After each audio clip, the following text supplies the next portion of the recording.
In this video, I'm going to show you how to place the rear brake hose on this Ford Escape. Connect your brake line to your rear caliper right behind your rear wheel. Let's get started. Use a 19mm socket, remove all 5 lug nuts, and then pull the wheel off.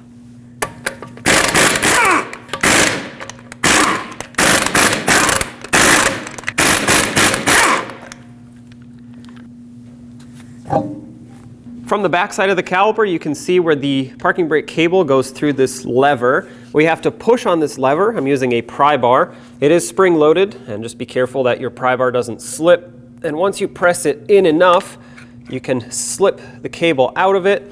Now my parking brake lever and the pivot area here is actually seized, so I'm going to pry it back gently so that the cable doesn't hook back in. But for you, it should spring right back into place. With this unhooked, we can then take the cable out of the caliper where it mounts up here. To take the cable out of the bracket on the caliper that it goes through, all you have to do is just wiggle it and pull on it.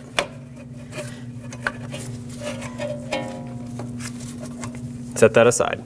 From the front side, you'll see this spring clip here that goes around the bracket and hooks into the caliper with a pry bar. Take it out, just have a hand in front of it so it doesn't go flying. There's one side. There it is. Sometimes these get fairly stuck in there from corrosion. Set this aside. From the back side of the caliper, you'll see where the 2 slider pins thread in, and what we have to do is, with a little screwdriver or pry bar, pop these 2 caps off so we can actually access them. Then you'll use a 7mm Allen socket to remove both of these. They shouldn't be very tight. Sometimes they get seized in here, and just make sure that your socket is fully seated into the slider pin so it doesn't round off. You'll see it unthreading from the bracket over here, and once it reaches the end, it'll actually just spin without unthreading anymore. That's how you know it's fully off of the threads, which is right about here. We'll do the same to the top one.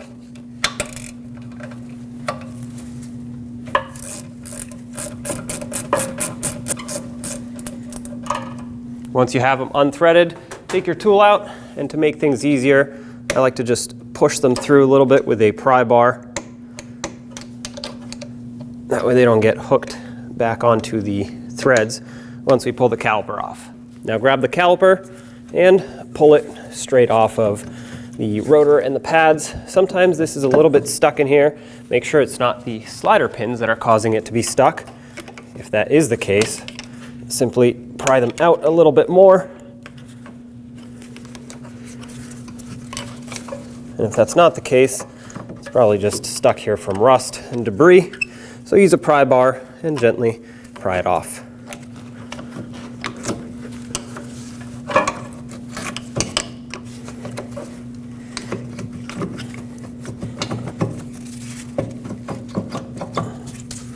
Let's separate the brake hose from the caliper. To do this, because it's floating around, I'm going to use a pry bar to basically hold it in place, and then a 14mm wrench on the brake hose so I can break this free and separate the two. All right, once this is broken free, we'll actually have to spin the caliper off of the hose. Have a collection bucket underneath ready to catch the brake fluid that's about to drip out.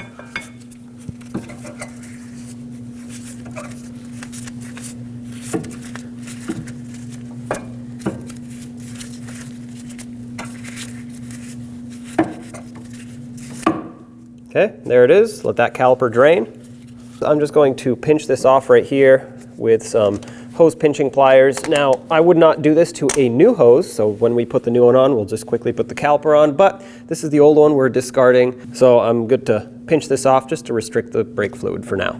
The brake hose goes onto this bracket with this rubber bushing. You can remove the hose from the bracket, but my new one comes with a new bracket, so I'm just going to swap it all out. I'm going to use an 8mm socket to remove the bolt from this mounting point.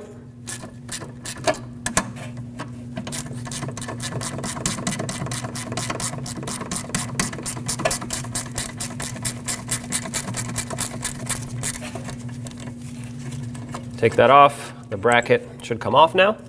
Follow the brake hose. you'll have to move this fender liner up a little bit, and you'll see where it connects to your brake line. This is a plastic line right here, so you can move it a little bit to get some access, but obviously don't bend it too much.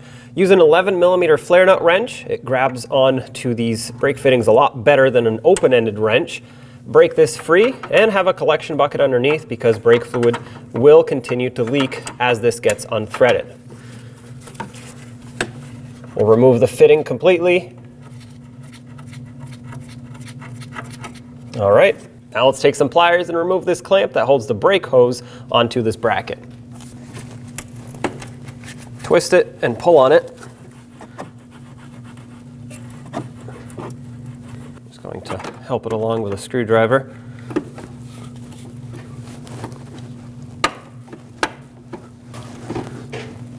There we go. And now you can remove the hose.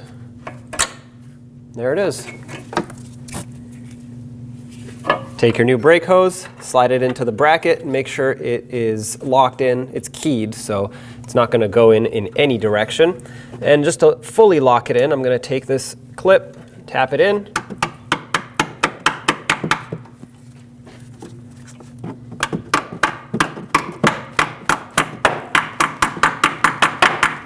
Once that's bottomed out, this brake hose is secured. So let's get the brake line in. Thread that fitting on. If it doesn't seem to thread on smoothly, that means it's cross-threading, so back it off and try again. Mine's bottomed out by hand. So what I'm going to do now is take that flare nut wrench, put it on. That is fully bottomed out now. I'm just going to give it a quick snug. About 1/8 of a turn after it bottoms out is plenty. You just want to squish these two together.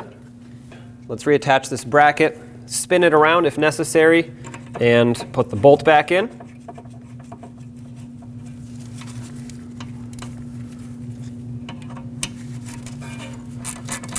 As you thread this in, make sure it's seated right between these little tabs. Once it's bottomed out, a little bit extra, and that's plenty tight. Now take your brake hose, line it up with the caliper, and thread this on. This is going to be a little tricky because you're going to have to get the threads lined up in order to start this on. Oh, looks like I got it. So just spin this until it bottoms out.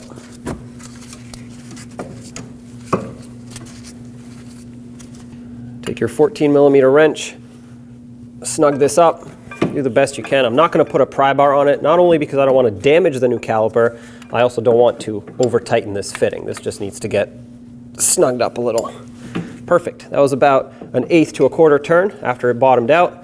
And it looks like when I try to spin it around, it is almost perfectly lined up here. Now I could adjust the hose on the other end, but in my case, if I just give it a little extra,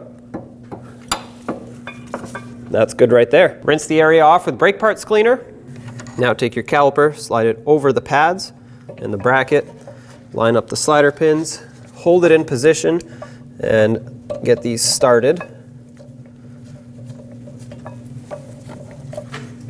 I got this one started, so let's start the lower one. That way it can be mostly secured and lined up. Then we'll bottom them out.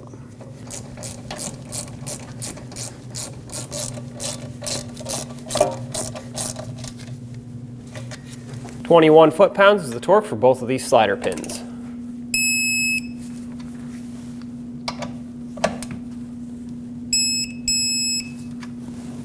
Cap these off. I put a little bit of anti-seize inside these mounting holes for the spring on the outside just so it is less likely to get stuck in there in the future. What I like to do is start on the top like this. Once you hook that side on, make sure it's fully seated. You bring it down and you start the lower side. Hold that in position and then just guide this over.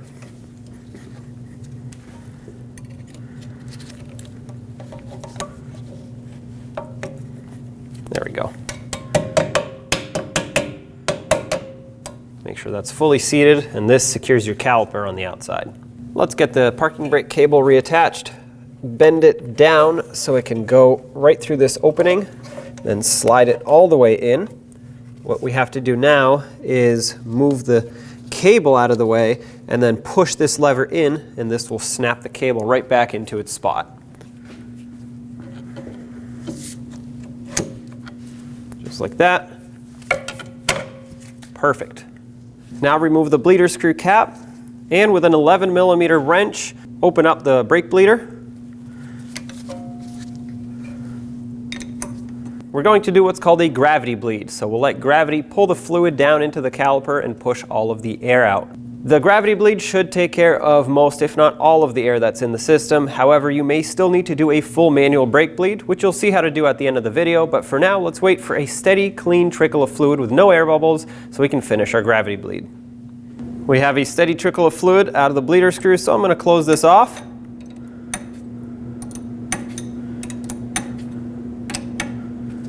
Snug it. Rinse it off with brake parts cleaner. Stick the straw right in it.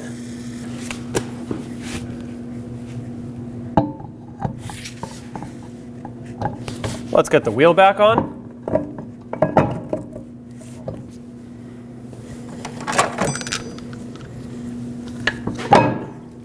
Start on all 5 lug nuts. We'll bottom them out in a cross pattern, and then also in a cross pattern, torque them to 100 foot-pounds.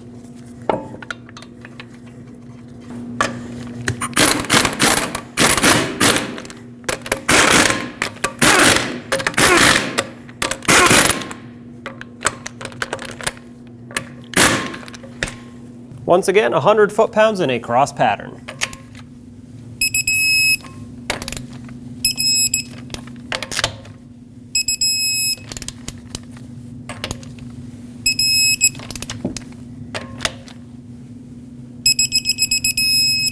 Double check them.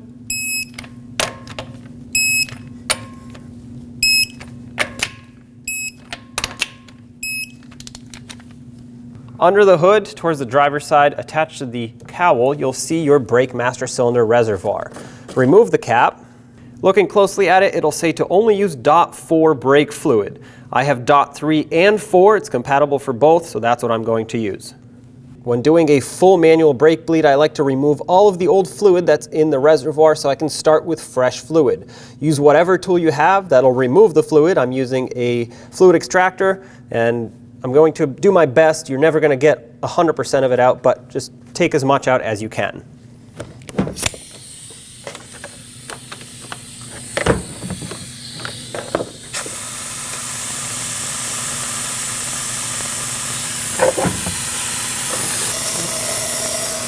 All right, I got as much out as I can, so I'm going to set this aside. Now I'm going to use my DOT3 and 4 brake fluid to fill this up. The max line is right here on the side, so fill it up until it reaches that. Cap this off. To bleed these brakes on this vehicle, the sequence is starting at the right rear wheel, bleed that caliper, and then move to the left rear. After you do those two, you're going to want to top off the master cylinder, then move to the right front, that's the passenger side front, and finish up at the left front, that's the driver's side front. Now after this, if you feel that there's still air stuck in the system, repeat the procedure in the same sequence. Now we're at the right rear caliper. I have an assistant in the vehicle to help me pump up the brake pedal and create pressure. I also have a collection receptacle with a hose here. I'm going to pop off the bleeder screw cap, and for this one you'll need an 11mm wrench. Go ahead and pump the brakes.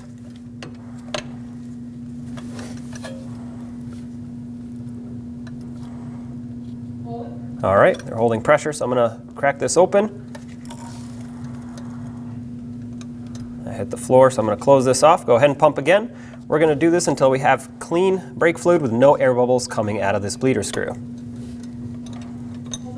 Okay.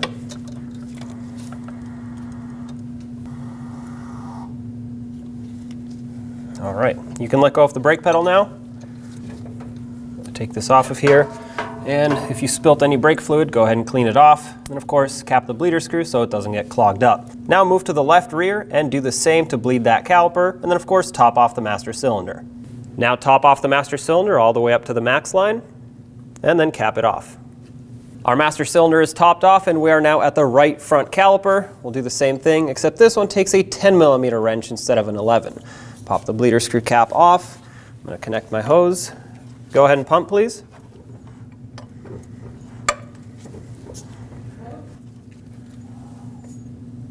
All right, go again. All right, you can let go now. Got good brake fluid coming out of here. Let's wipe off anything that may have spilt. I'm going to use some brake parts cleaner to rinse it. Cap it off, and we'll do the same exact thing on the left front to finish up our brake bleed. Top off the master cylinder one last time, cap it off, put all the wheels on. The torque is 100 foot-pounds, and take it for a road test. There you have it, take it for a road test. When only the best will do, demand TRQ. The only company that lets you view before you do. TRQ is committed to offering the highest quality aftermarket auto parts that are engineered for peace of mind. Thanks for using and viewing with TRQ.